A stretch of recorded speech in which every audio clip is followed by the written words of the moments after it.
안녕하십니다.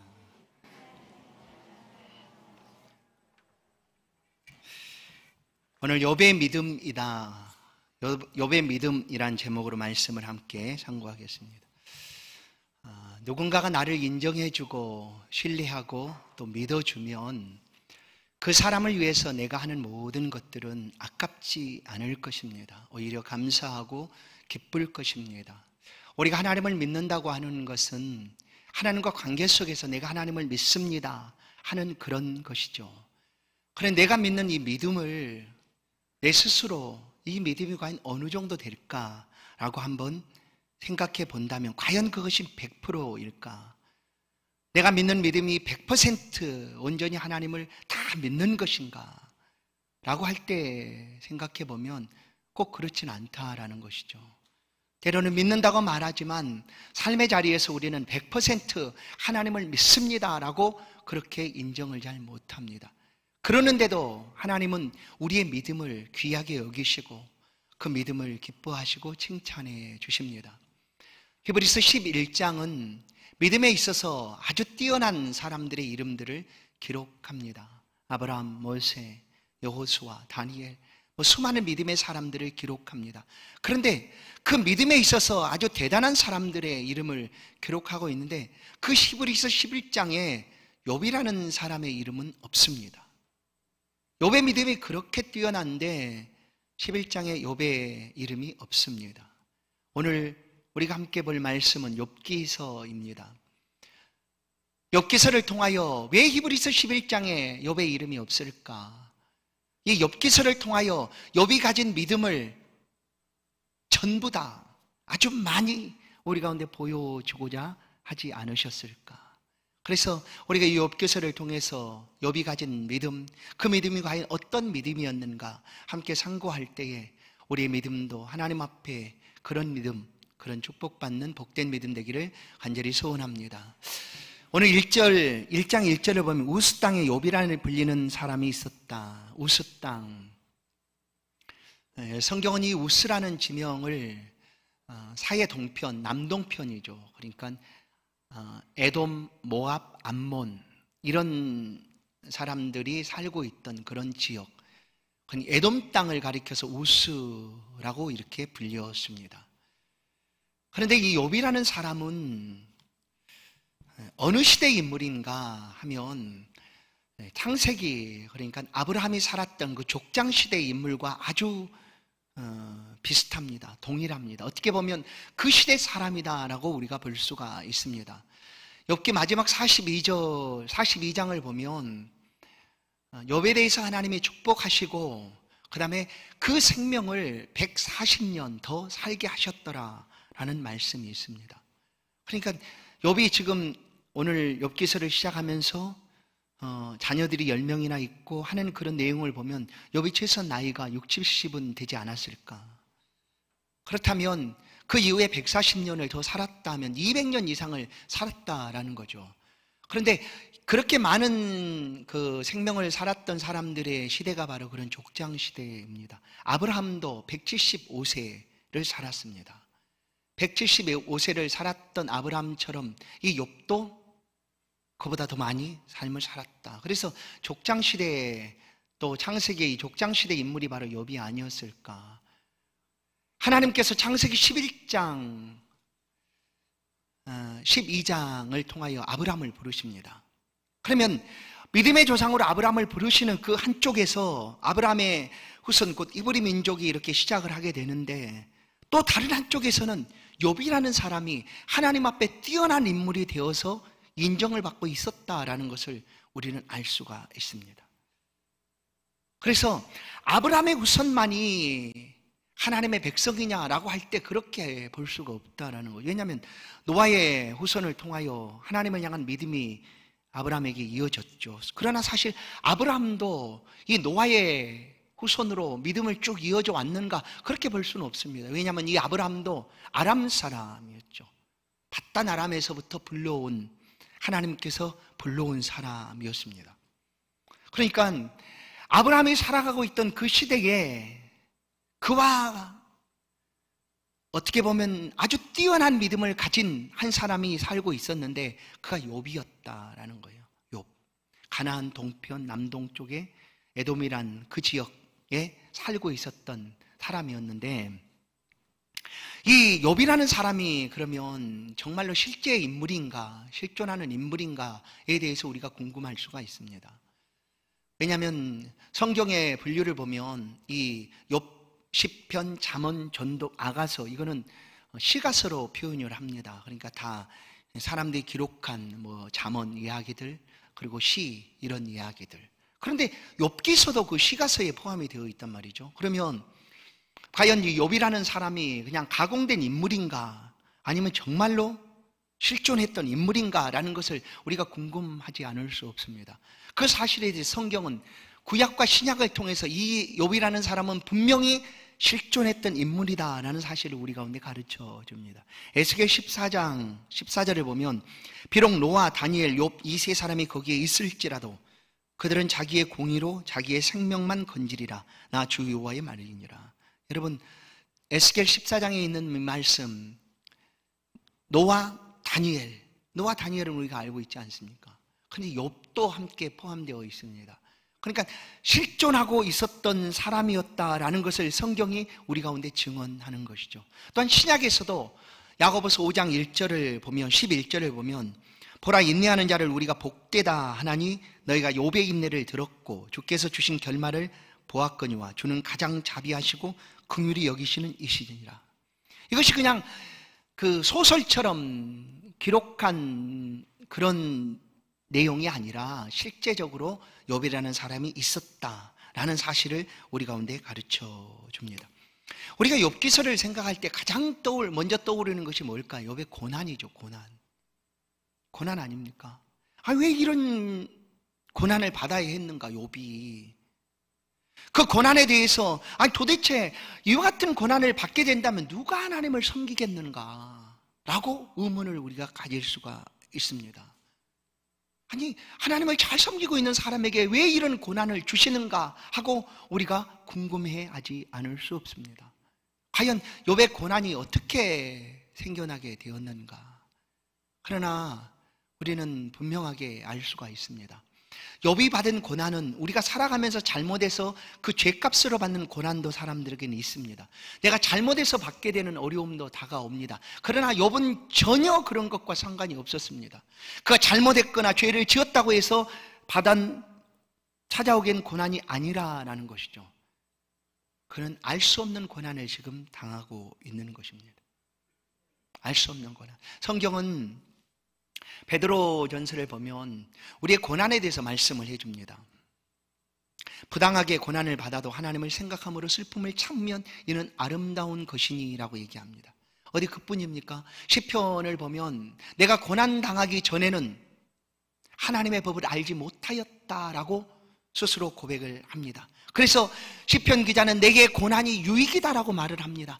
고난 없는 영광도 없다라는 것을 우리는 압니다. 고난 뒤에 다가올 영광은 장차 다가올 영광과 좋게 비교할 수 없다라는 것도 우리는 성경을 통해 알고 있습니다. 그러나 누가 이런 고난을 지금 당하기를 원할까요?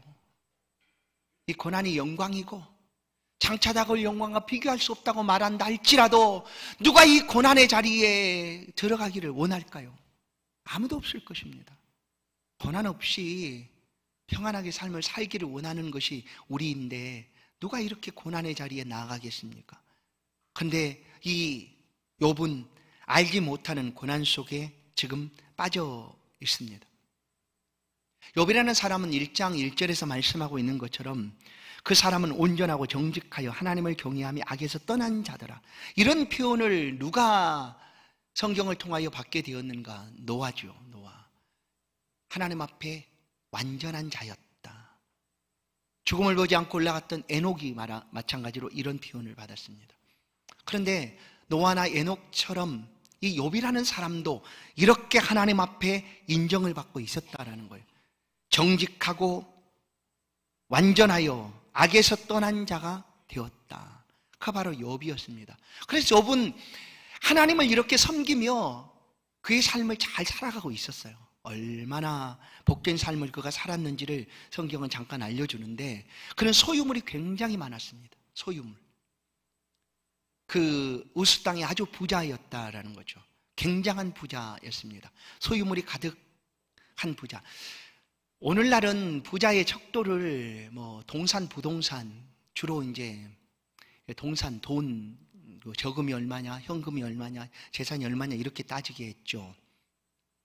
그러나 욥의 시대의 그 부자의 척도는 그것이 아니라 얼마나 많이 가지고 있었는가, 소유들이죠. 즉 주로 짐승들, 가축들을 얼마나 많이 가지고 있었는가 하는 그것이 부자의 척도였는데, 이 욥이라는 사람은 양이 7,000마리, 낙타가 3,000마리, 소가 500결이니까 1,000마리죠.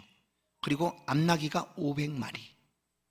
이렇게 많은 가축을 가지고 있었습니다. 거기다가 그는 10명의 자녀들도 있었습니다. 이런 많은 소유를 가지고 10명의 자녀들과 함께 하나님을 정말 잘 섬기는 사람이었어요. 이 아브라함처럼, 그 믿음의 조상이었던 아브라함처럼 욥이 그렇게 삶을 살았어요. 어떻게 했냐면, 자녀들이 함께 혹시 모였을 때 그들이 입술로 행위로 범죄할까 싶어서 모이고 난 다음에는 반드시 아버지인 욥이 자녀들과 함께 하나님 앞에 제사를 드렸다라는 거예요. 번제를, 속죄제를 하나님 앞에 드렸습니다. 철저하게 하나님 앞에서 삶을 살고자 했던 욥이었습니다. 그러니 욥을 가리켜서 악에서 떠난 자더라 라고까지 성경은 가르쳐 줍니다. 이런 욥에게 왜 고난이 다가와야 하는가 하는 거죠. 왜?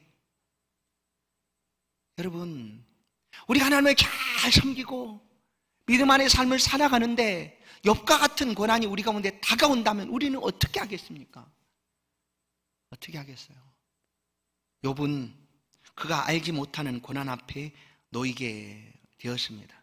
그 이유는 딱 하나였어요. 욥 자신은 내가 이런 고난을 왜 받는지 알지 못합니다. 욥기 42장 마지막까지 욥은 거의 알지를 못하다가 마지막 42장에서야 내가 주를 보나이다 하고 하나님 앞에 알게 되는 거예요. 그 고난이 왜 그에게 다가왔는지. 그런데 이 욥기서에서 욥이 받는 고난이 왜 그에게 다가왔을까? 그가 잘못된 것인가? 아니에요. 잘못한 것이 없어요. 악을 지어서 그 죄 벌로 받은 고난이 아니에요. 그냥 알지 못하는 고난이 그에게 다가왔습니다. 그런데 이 고난이 어떻게 다가왔는지 성경은 우리 가운데 잘 펼쳐서 보여줍니다. 천상 하늘나라의 회의가 열렸습니다. 하나님께서 주재하시는 회의죠. 그리고 욥기서의 주제는 또 한 가지가 뭐냐면 하나님의 절대 주권에 관한 기록입니다. 하나님의 절대적인 주권을 가지고 계시다라는 그런 기록이 욥기서의 말씀입니다. 천상에서 회의가 열렸어요. 하나님이 이 회의에 참석할 자들을 불렀겠죠. 그랬는데 그 자리에 누가 참석했는가 하면 사탄이 회의장 문을 열고 들어오는 거예요. 그래서 하나님이 어디 갔다 오냐라고 물어요. 그랬더니 사탄이 이곳저곳 두루 돌아다닙니다. 그래요. 두루 돌아다니다가 왔다고 그래요. 여러분, 사탄의 역할은 뭐냐면 지금도 사방을 두루두루 돌아다닙니다. 베드로 사도는 그의 서신에서 이렇게 말합니다. 사단이 삼킬 자를 찾아 우는 사자처럼 으르렁거린다 하는 거죠. 지금도 마찬가지예요. 우리 곁에서 지금 욥에게 시험하듯 사단이 우리 곁에서 이렇게 돌아다니면서 우리를 시험하고 있는 거죠. 그래, 하나님이 사단이 이것저것 돌아다니다 왔다라고 말하지, 하나님이 8절에서 이렇게 말합니다. 그래? 그러면 너 내 종 욥을 주의하여 좀 보았느냐라고 물어요. 내 종 욥을 좀 알겠지, 너도 봤겠지라고 얘기를 합니다. 사탄에게. 이것은 뭐냐면 하나님이 욥에 대한 대단한 믿음이 있었기 때문입니다. 여러분, 여러분 자녀들 중에 누군가를 자랑하고 싶을 때 우리는 어떻게 합니까? 그냥 그 자랑할 일이 생기면 근질근질 거리다고 표현하듯 자랑하고 싶어서 그냥 어느 순간 이렇게 말이 툭 튀어나오지 않습니까? 아주 자연스럽게 하는 것처럼 튀어나와요. 왜냐하면 자랑하고 싶으니까 하는 거죠.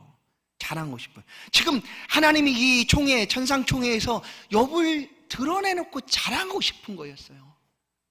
욥을. 왜냐하면 욥과 같은 사람이 없었기 때문에 하나님이 보실 때, 여러분, 하나님은 지금도 이런 욥과 같은 사람을 찾고 계십니다. 아니, 바라보고 계십니다. 두루두루 다니면서 하나님께서 눈을 들어서 욥과 같은 사람 어디 있는가? 그 누군가 하나님을 정말로 잘 섬기는 사람, 정직하고 청결하고 순전하게 악에서 떠난 사람으로 하나님을 섬겨가고 있는 사람이 누군가 하고 찾고 계시는 거예요. 그래서 욥의 눈에 딱 보여진 거죠. 그래서 이 욥을 하나님이 얼마나 기뻐하였는지 자랑하고 싶은 거예요. 자랑하고. 근데 드디어 그 자랑할 기회가 생긴 거죠. 천상회의에서 하나님이 내 종 욥을 주의해서 보았느냐라고 얘기해요. 그랬더니 사탄이, 아니, 구절을 보면 사탄이 이렇게 얘기해요. 어찌 까닭 없이 하나님을 경외하겠습니까? 까닭 없이. 이유가 있어야지 그렇게 하는 거지. 욥이 하나님을 그렇게 하는 것은 무슨 이유가 있어서 그런 거지. 그냥 까닭 없이 그렇게 하겠습니까? 하는 이야기를 사탄이 하나님 앞에 합니다. 여러분, 성도 여러분, 여러분 지금 주를 믿고 하나님을 신앙하는 이유가 무엇입니까? 무슨 이유 때문에 이렇게 하나님 앞에 예배하고 계십니까? 무슨 까닭입니까? 라고 누군가가 우리 가운데 묻는다고 하면, 아, 나는 무슨 까닭이야? 난 까닭 없어. 난 하나님 믿어라고 우리가 할 수가 있겠습니까? 그래서 사탄은 지금 이 욥이라는 사람이 하나님을 그렇게 잘 경외하는 이유는 하나님께서 욥에게 그 많은 소유물도 주시고 복도 주시고 축복해 주셔서 그런 거지. 이 모든 것들을 다 없애버리신다면 욥이 하나님을 섬기겠습니까? 이렇게 얘기하는 거예요. 여러분, 우리가 예수를 믿는 것은 분명한 목적과 이유가 있습니다. 그것은 우리의 영혼이 구원받기 위함이죠. 예수 믿음으로 구원을 얻기 위함입니다. 그런데 만약에 예수를 믿어도 구원이 없다고 한다면 여러분 예수를 믿겠습니까? 예수를 믿겠어요? 우리가 예수 믿는 까닭이 구원을 얻기 위함이라고 한다면, 예수를 믿어도 이 구원이 없다고 한다면 누가 예수를 믿겠습니까? 그러나 성경은, 욥은 오늘 우리 가운데 이와 같은 이야기를 하는 거예요. 우리 자녀들이 부모를 믿고 존경하고 신뢰하지 않습니까? 부모를. 근데 이 자녀들이 부모에 대해서, 야, 우리 부모는 가진 돈이 많아. 나중에 우리 부모가 나한테 다 줄 거야. 이런 기대를 가지고 부모를 존경하는 걸까요? 만약에 부모가 아무것도 줄 수 없는 부모라면 자녀는 존경하지 않을 수 있나요? 그런 얘기예요. 그런 얘기. 까닭이 사라진다. 이유가 사라진다고 하면 나는 예수 안 믿겠다. 라는 것은 바로 그런 이야기입니다. 그러나 사실 우리 가운데 구원이 없다고 할지라도, 예수 믿었는데 구원이 없다고 할지라도 우리는 주를 떠날 수 없어요. 하나님을 떠날 수 없어요. 왜냐하면 그것은 그리스도 예수, 하나님은 우리의 생명이 되시기 때문입니다. 뭐 다르게 표현할 방법이 없어요. 자녀가, 부모가 덕을 베풀어 주지 않는다고 해서 자녀가 떠나는 법이 있습니까? 그 부모는 내 생명인데, 그와 마찬가지인 거죠. 하나님 우리의 생명이에요. 우리의 생명의 주인이 되시는 분이에요. 그래서 떠날 수가 없는 거예요. 까닭이 사라진다고 할지라도 욥은 지금 그 모습을 우리 가운데 보여주고 있습니다. 그러나 사단은 욥에게뿐만 아니라 지금 우리에게도, 야, 너 예수 믿는다고 하더니 네 삶이 왜 그러니? 너 왜 이렇게 그렇게 고생하고 고난받고 어려움 속에 있는 거야? 너 예수 믿어서 그런 거야. 그러니 믿지 말아봐. 그럼 잘 될 거야. 한다면 우리는 그렇지, 옳다 좋구나 하고 그리스도를 떠날 수 있습니까? 떠날 수 있겠습니까? 사탄은 그렇게 얘기하는데, 까닭이 없이 하나님을 섬기겠습니까? 하나님 복 주셔서 섬기는 거지, 복을 한번 걷어가 보십시오. 그러면 저가 하나님을 믿는다 섬기겠는가 말하겠는가? 안 할 것입니다 라고 하나님 앞에 얘기합니다. 그러자 하나님이 욥을 믿었거든요. 하나님이 욥을 믿어준 거예요. 자랑하고 싶은 거예요. 이런 욥과 같은 사람이 어디 있는가 드러내놓고 자랑하고 싶은 거예요. 여러분, 예수님께서도 이스라엘을 다니시면서 믿음이 큰 사람을 자랑하고 높여주었어요. 백부장이었죠. 백부장의 믿음을 마태복음 8장 10절에 보면 예수께서 들으시고 놀랍게 여겨 이르되 따르는 자들에게 이르시되 내가 진실로 너에게 이루는 이스라엘 중 아무에게도 이만한 믿음을 만나보지 못하였다라고 예수님이 칭찬을 해주십니다. 하나님 앞에 인정받고 칭찬받는다는 것은 그대로가 축복 아니겠습니까? 그 얼마나 기쁨이겠습니까? 지금 하나님이 욥을 그렇게 인정해 주시고 칭찬해 주시는 거예요. 그러나 욥의 삶에서는 그가 경험할 수 없는 그 고난 속에 놓여 있는 거예요. 참 이상하죠. 하나님 잘 섬기면 오히려 더 큰 은혜를 받고 복을 누릴 것 같았는데 너무너무 잘 섬겼던 욥의 삶에는 그가 감당할 수 없는 고난이, 알 수도 없는 고난이 지금 한꺼번에 쏟아지고 있다라는 거예요. 그래서 사탄이 그렇게 말하자, 그래 좋아, 그럼 나는 욥을 믿거든. 그러면 너 한번 해봐. 욥의 생명만 놔두고 욥의 몸에는 손대지 말고 그 소유물, 그래 네가 말한 대로 소유물 때문에 욥이 나를 믿는다고 하는데 그럼 그거 한번 가져가봐. 다 가져가봐. 나는 걱정 없어. 난 자신의 욥이 그래도 나를 믿을 거다라는 믿는다라고 그냥 사탄에게 허락하는 거예요. 그래서 사탄이 얼마나 좋겠어요. 그냥 좋다, 이제 하나님 허락도 받았겠다 해서 그냥 엄청난 고난을, 이 욥의 고난을 보면 사람이 이와 같은 고난을 동시에 받을 수가 있을까 할 정도로 한날에 다 고난을 받게 됩니다. 한순간에 모든 것이 다 무너져 버려요. 다 사라져 버립니다. 그렇게 많았던 그의 소유물, 그렇게 사랑스럽던 10명의 자녀도 단 하루에 모두 다 사라지고 맙니다. 기가 막힐 노릇이죠. 욥이 알지 못하는 이런 고난을 겪게 되고 있다는 거예요. 그러나 우리는 알지 못한 고난이 아니라 천상에서 일어난 일들을 성경을 통하여 알게 되는 거예요. 지금 사탄이 욥에게 다가와서 온갖 고난을 다 줍니다. 13절을 보시면 욥의 자녀들이 큰형집에 모여서 음식을 먹을 때였습니다. 그리고 13절부터 19절, 1장 13부터 19절까지 보면 그 사이에 사탄이 욥에게 가해오는 이 엄청난 시련과 환난, 고난을 잘 표현해 놓고 있습니다. 가장 먼저 스밧 사람이 찾아와서 소와 나귀를 빼앗아가 버렸습니다. 종들은 죽였습니다. 소가 1000마리, 나귀가 1000마리. 그래서 한 종이 살아서 그냥 욥에게 알려줍니다. 욥이요, 큰일 났습니다. 이렇게 스밧 사람이 와서 합니다. 하는 그 사이에 또다시 사람이 또 달려옵니다. 다른 종이 달려와요. 23절부터 19절까지 이런 표현을 보게 될 거예요. 그가 아직 말하는 동안에, 그가 아직 말하고 있는 동안에 또 다른 종이 와서 또 다른 욥의 소유물들이 사라지고 있다는 얘기를 합니다. 16절, 그가 아직 말하고 있는 동안에 하나님의 불이 떨어져서 양과 종들이 불타고 말았다. 그렇게 말하고 있는 동안에 또 다른 종이 달려옵니다. 갈대아 사람들이 몰려와서 낙타를 빼앗고 종들을 죽였습니다. 그렇게 말하고 있는 동안에 또다시 달려와서 얘기합니다. 주인이여, 당신의 모든 아들이 모두 다 죽었습니다. 폭풍이 몰려와서 음식을 먹고 있는 그 집을 무너뜨려서 한 자리에서 다 죽었습니다 라고 얘기합니다. 얼마나 기가 막힙니까? 이런 일이 있을 수 있을까요? 이 소설이라면 가능하겠죠. 그러나 이거 소설이 아닙니다. 소설이 아닌데 욥에게 닥쳐온 고난이었습니다. 어떻게 감당하겠습니까? 내가 잘못해서 받는 고난이라면 견딜 수 있어요. 내가 잘못했으면 그 값을 내가 무슨 일이 있어도 치르겠다 하는 마음으로. 그러나 욥은 알지 못해요. 알지 못하는 고난이에요. 그럼 이쯤 되면 우리는 어떻게 해야 될까요? 하나님이 살아계신 하나님이, 그 하나님 앞에 내가 의심 없이 신실하게 하나님을 잘 섬겨왔는데 이런 고난이 다가왔으니 어떻게 해야 될까요? 그 사탄이 바라는 바였어요. 이제 하나님 앞에 원망하기를, 불평하기를 늘어놓는 것이 사람의 본심일 것입니다. 그것이 더 자연스러운 모습이겠죠. 그런데 욥은 어떻게 표현해야 될까요? 놀라운 일이죠. 그야말로 기가 막히다 할 수밖에 없습니다.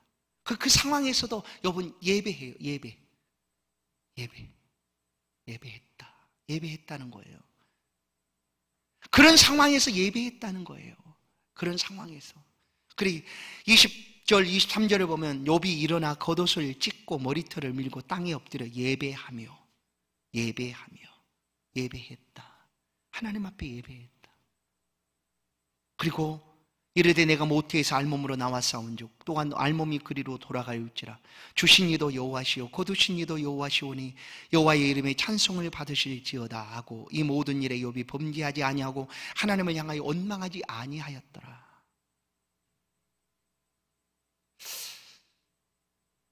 과연 욥의 믿음이라는 게 뭘까? 도대체 우리랑 다르지 않는데 어떻게 이럴 수가 있을까? 우리는 그렇게 생각할 수밖에 없습니다. 그러나 보십시오. 욥의 믿음은 좀 뒤에 그 믿음이 어떤 믿음이었는가를 알 수가 있습니다.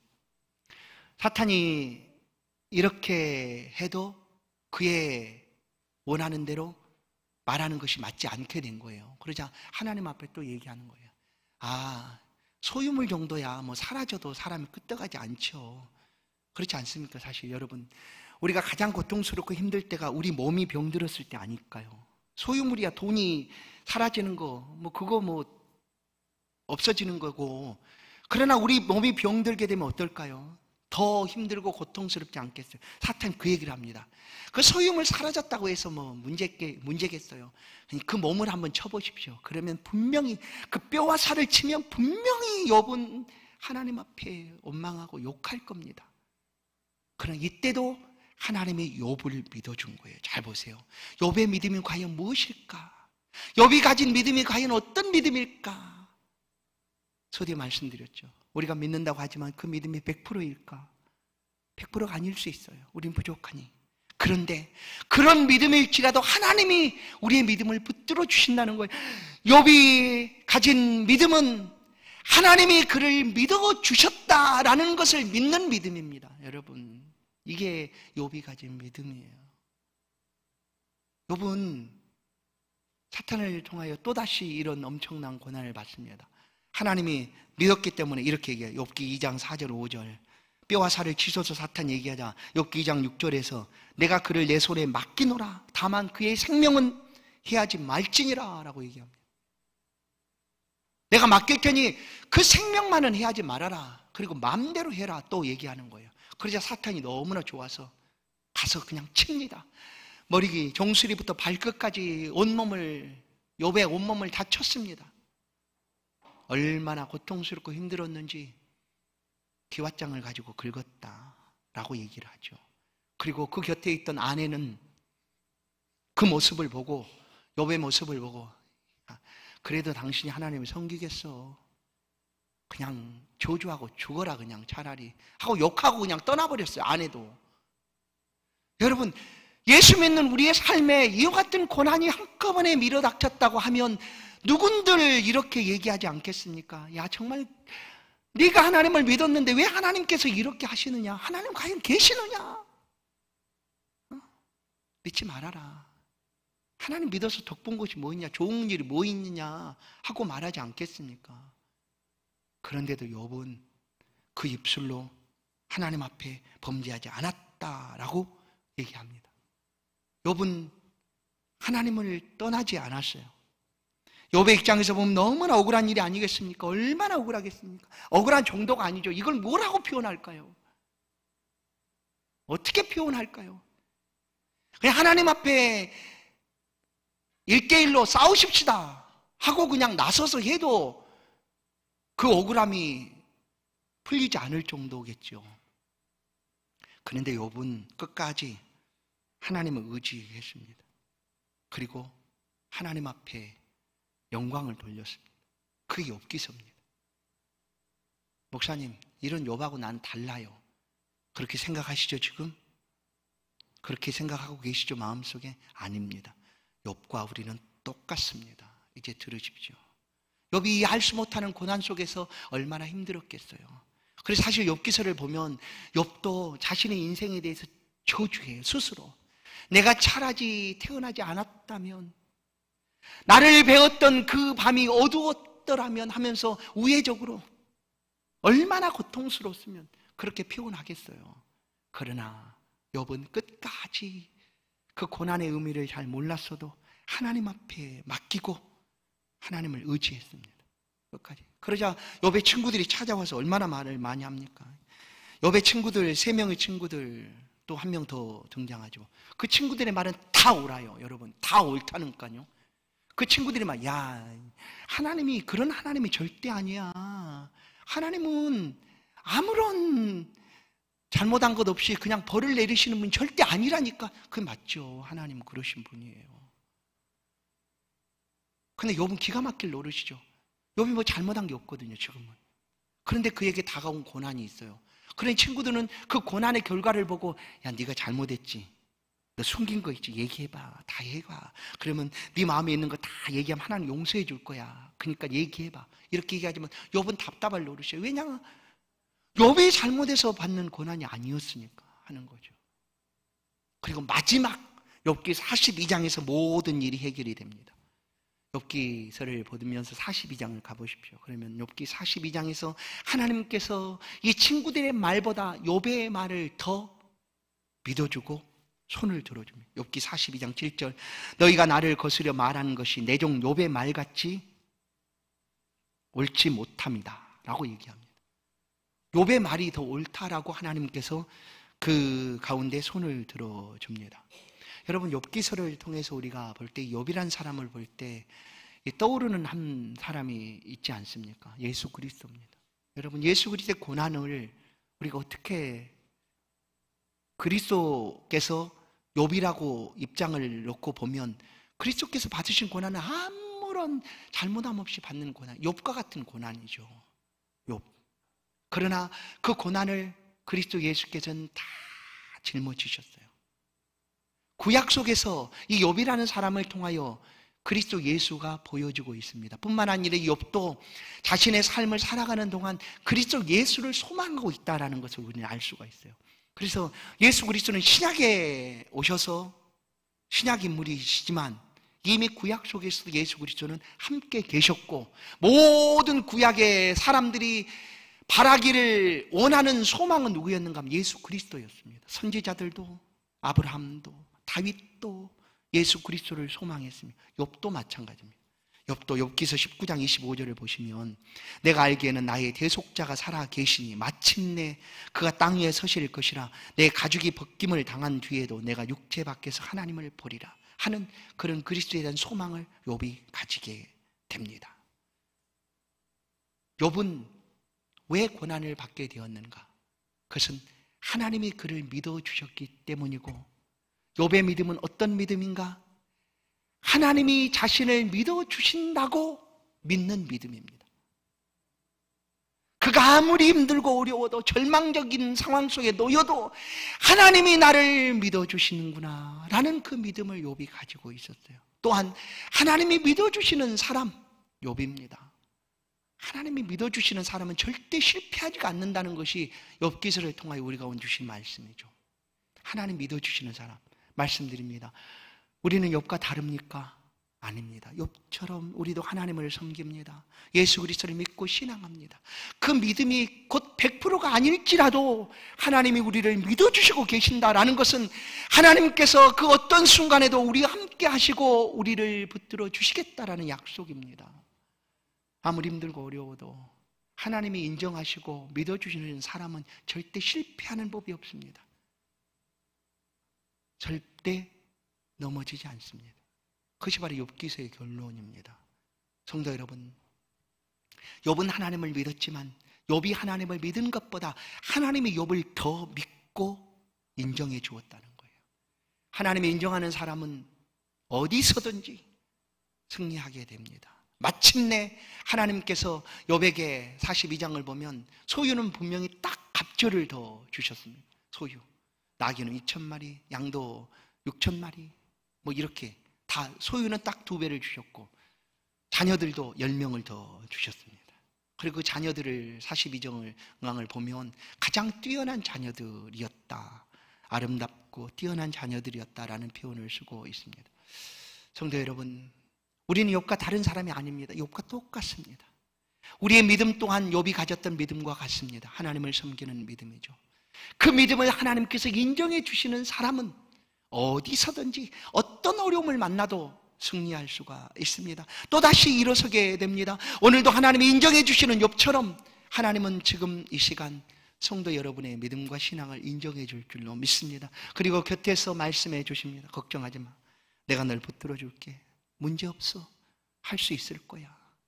내가 함께 해줄게 하는 주의 붙들어 주심과 도우심이 있는 줄로 믿습니다. 성도 여러분, 여러분의 믿음이 하나님이 인정해 주시는 믿음 되는 복된 믿음 되기를 원하고, 그 믿음으로 세상을 살아갈 때 세상 속에서 하나님을 높여드리는 어떠한 순간에도 엽처럼 주신 자도 여호와시오 취하신 자도 여호와시오니 하나님의 영광을 찬송을 받으실 것입니다 라고 고백할 수 있는 그런 귀한 믿음 되기를 주의 이름으로 축원합니다.